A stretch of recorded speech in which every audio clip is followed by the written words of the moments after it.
ఆగండి. Welcome to పొయ్యి మీద వంట. ఈ రోజైతే ఎంత రుచికరమైన వంట అయితే చేస్తున్నాము. అదేనండి తేక ముక్కల పులుసు.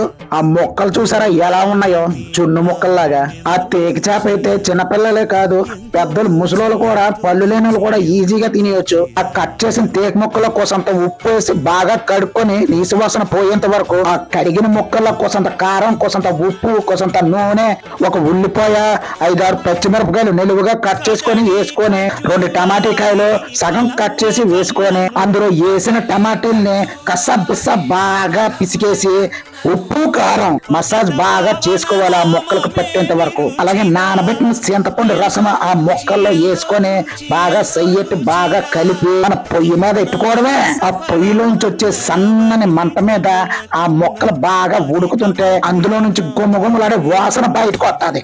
ఆ మొక్క చూసారా చున్ను ముక్కలాగా ఎలా ఉందో. ఆ పులుసు బాగా దగ్గరికి మరిగిన తర్వాత దించుకోవడమే లేటు. వేడి వేడి అన్నంలో ఆ తేక ముక్కల పులుసు వేసుకొని 2 మొక్కలు వేసుకొని ఆ ఉడికిన ముక్క కలిపి తింటుంటే నాలుగు పుష్పరాజు బయటకు వచ్చాడు.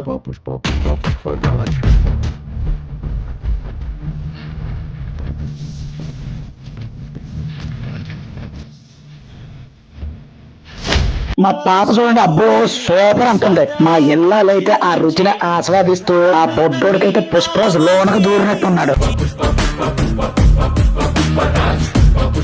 లైక్ కొట్టి సబ్స్క్రైబ్ చెయ్యండి.